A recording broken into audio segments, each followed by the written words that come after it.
Rey still sucks. This is a theme you might as well get used to from here on out. She's pretty much the quintessential example of unearned payoffs and plot contrivances that plague modern writing. The kind of character who makes suspension of disbelief an impossibility. Whenever the, writers? Can we even call them that? I mean, I get that they physically put the words on the page, but using that standard, a 5-year-old with Legos would be considered an architect. I guess I'll just call them word assemblers from here on out. So yeah, whenever the word assemblers need her to do something, she inexplicably accomplishes her goal with minimal effort regardless of logic within the narrative. Not only does this create a situation where you have a completely unrealistically perfect individual with the ability to accomplish a range of wholly unrelated tasks with pinpoint accuracy and precision, it also detracts from other more qualified characters and even retroactively harms not only previously established continuity, but everything that is yet to come. Likely the earliest example of her overpowered nature exists in the infamous Jakku escape scene. It starts out innocuous enough with Finn exclaiming that they can't outrun the ships on foot.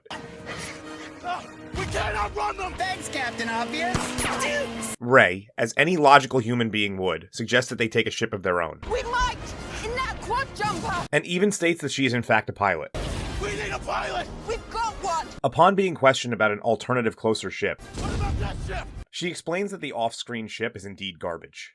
That one's garbage! On the surface, this is a completely adequate explanation. She identifies 2 ships quickly while under duress and evaluates the options, which shows that she has at least some degree of understanding of flight capabilities. It's not until one of the options is removed from the equation that she's forced to go with the undesirable one. The garbage will do! You know what, Rey? I'll give you that one. It's a fair assessment that's been made before. What a piece of junk! But at least we know that the Falcon is totally capable of getting them from point A to point B. I'm sure it's been used a bit since last we saw it. You ever fly this thing? No! This ship hasn't flown in years! Okay, suspension of disbelief becoming increasingly difficult here. I'll just chalk this up to setting the stage for drama then. So the stage is set for an epic chase between the highly skilled fighter pilots of the First Order and the, well, we really don't yet know her competency level, Rey. Things seem rather dire here, as the systems likely need some time to get up and running.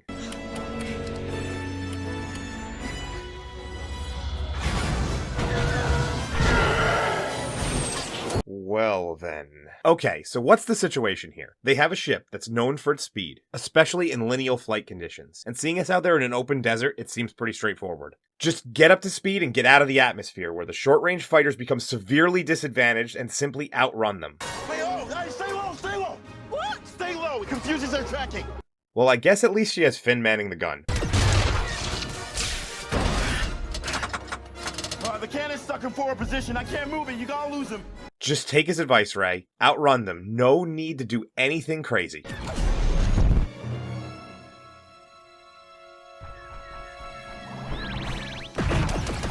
Oh, go fuck yourself. That shot is literally impossible. That would be like Stevie Wonder making a half-court shot with a bowling ball. She has absolutely no way of knowing where that cannon is aiming at all. Finn only said that it was stuck in the forward position. That still leaves a 180-degree margin for error here. In order to hit this shot, as well as all the other insane shit she was doing, Rey must have nearly countless hours logged as a pilot, especially when you consider that she did all of this without a co-pilot. Not so easy without a co-pilot! So tell us, Rey, how much experience do you have? How were you able to pull off all these amazing feats?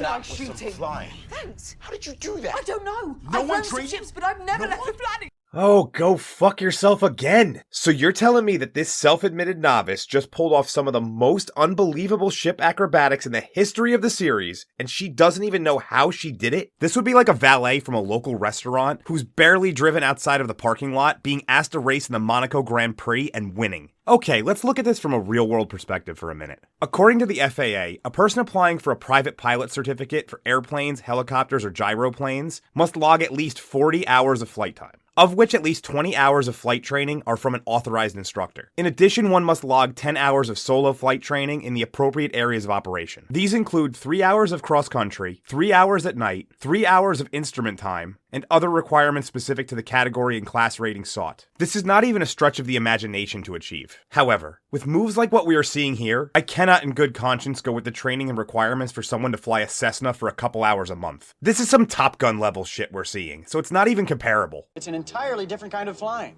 altogether. It's an entirely different kind of flying. But seeing as how she was a civilian at the time of the incident, let's see what we can dig up. There's actually a program offered by the United States Air National Guard, which is the closest thing I could find to this nonsensical shit right here, that allows civilians with 500 hours of logged flight time to apply for the rank of airman. This is 12.5 times longer than the requirements for a private license. And that's the minimum simply to apply. Once accepted, a pilot will be logging an average of 350 hours per year in the cockpit. You do know why they call it a cockpit, don't you? So let's be conservative and give her a single year at this level. That's 850 hours of flight time. When combined with her previous Shiverwook linguistics training, we start to see how time would not be on this woman's side. Piloting ships isn't the only thing that Ray seems to be an expert at, though. What'd you do? I bypassed the compressor. Huh. Oh, go fuck yourself for a third time. Did this bitch really just fix the hyperdrive by pulling out a key component? Seriously? That's it. Next time my check engine light comes on, I'm just gonna take the light bulb out. Problem solved. So much is wrong with this 11 seconds. So let's unpack it a bit, shall we? Who is this nigh unrecognizable shell of a man she's conversing with? Well, you tell him that Han Solo just stole back the Millennium Falcon for good. I'm not gonna sit here and bore you with the backstory of one of the most legendary figures in Star Wars lore. Though seriously, just do yourself a favor and ignore everything since 2012. You'll be better off for it. In lieu of recapping the exploits of everyone's favorite quippy vest-wearing space Chad, I'll just remind you about the fact that this is the guy who owned this very ship for decades. A ship that just happens to be notoriously difficult to repair. No, no, no. This one goes there, that one goes there, right? Why is that, you might ask? Well, seeing as how the Falcon has been through multiple owners and countless modifications over its years of service, there's basically no longer any accurate schematics and very few original parts left. Meaning it's mostly a hodgepodge of bootleg replacements and secondhand upgrades done by shoddy, unqualified black market mechanics. If the Millennium Falcon was a person, it would be a middle-aged stripper with bolt-ons she got done down in Mexico. Not the prettiest thing to look at, and likely comes with more problems than it's worth, but hell, any port in a storm, I guess. Side note, this is actually part of what makes the Falcon such a great smuggling ship, as no one would assume that anyone in their right mind would be flying this light-speed death trap with any type of valuable cargo. Why do I mention all this? Because with all those years of being held together with paper clips and rubber bands, it's essentially become the equivalent to that car you drove for a while in college. You remember the one where the door only opened from the outside? So you had to roll down the window to get out? The one you never took to inspection because you'd have to explain why it didn't have a hood or fenders? Yeah, that one. This guy had possession of this ship since before Rey was shitting in her space diapers. Why wouldn't he know this trick? Why would he have not already tried this before? If the person who knows the ship best is sitting right next to you and not trying something, it's likely because it's a bad idea. Generally, when you hear the word bypass, it is an extremely temporary fix with catastrophic results if done for too long. Think about it for a minute. When was the last time you went to your mechanic, said your car was making a weird rattling noise, and upon inspection he finds the problem and just removes the part without replacement? Was your answer never? Well, it should be, because unlike the human body, which has evolved past the need for certain organs such as the appendix, consumer products such as cars, or in this case starships, don't get manufactured with useless parts installed in their engines for the hell of it. For context, let's look at the FAA's regulations for certified flight mechanics.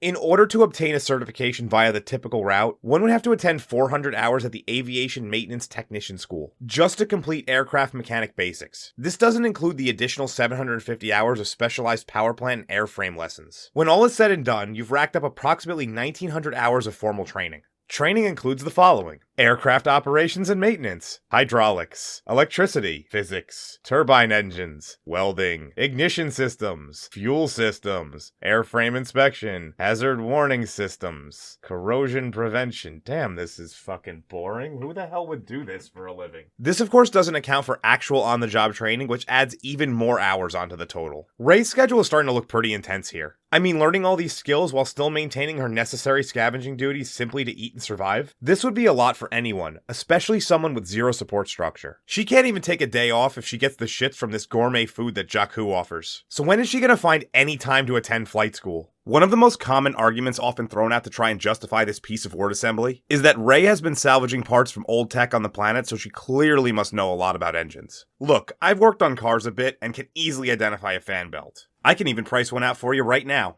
Okay, AutoZone.com and fan belts done.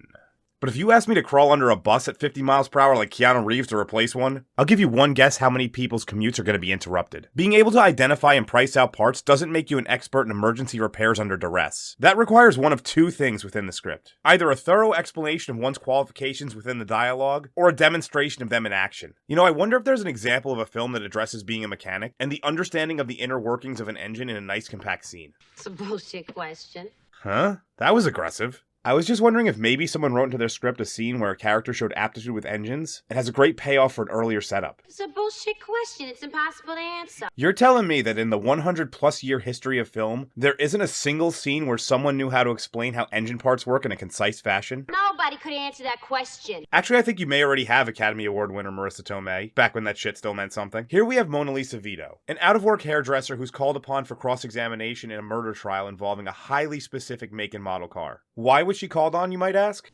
Your Honor, Ms. Vito's expertise is in general automotive knowledge. But how could a beautician have any idea how cars work? Well, my father was a mechanic. His father was a mechanic. My mother's father was a mechanic. 4 uncles on my father's side are mechanics. Did you do any work yourself? Tune-ups, oil changes, brake relining, engine rebuild some trannies. Well, I'll need a little proof here, I think. Watch this. Because Chevy didn't make a 327 in 55. The 327 didn't come out till 62. Go on. And it wasn't offered in the Bel Air with a 4-barrel carb till 64. Go on. In 1964, the correct ignition timing would be 4 degrees before top dead center. Well, how do I know you didn't just get told that before being brought into the courtroom? I don't see anything out of whack under there. It feels like the wheels went out of balance right after we hit that mud. Nah, that's not it. I think you should put it on a rack and take a look. See, this is a little concept called setup and payoff. It doesn't necessarily require us to see Mona Lisa fixing the cars to tell us that she's an expert. Throughout the film, she has constantly mentioned things such as torque wrenches. Because I used a Craftsman model 1019, laboratory edition, signature series torque wrench. And even at one point, Vinny himself defers to her as knowing everything about cars. You ever hear that? Mud in the tires? No. She never heard it. She knows everything about cars. She's acquired this skill set through a documented history of working with and being around cars her entire life, as well as it being a very important aspect of her family dynamics. Even though her career path went down a different direction, she still maintained it as a primary hobby, which she has clearly logged countless hours into. By the time it's needed as a plot point, it's a well-established fact she knows her shit about automotives. This actually makes her a fairly unique and interesting character in the world of cinema, and still remains to this day to be Marissa Tomei's most highly regarded role. However, when it comes to Ray, it just seems like it's tacked on because, well, the previous protagonists were all good mechanics, so she should be too. It's just another example of the long line of shoehorn nostalgia, which makes Ray a bland and uninteresting character. Hey, Dark Hour. Is that my friend, the Uninspired Reviewer, co-host of Two Hoes every other Saturday live on YouTube? That's oddly specific, but yes, that's me. What can I do for you, my feline friend? Unfortunately, I don't have any treats for you.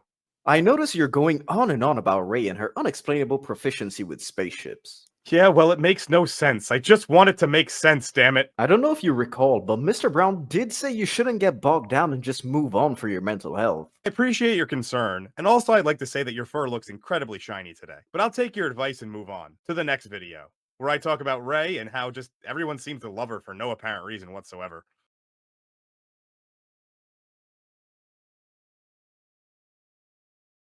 Also, by the way, I'm just curious as to why you used my cousin Vinny as an example when we're covering that on the next Two Hoes. Well, you know me, I can't help a shameless plug.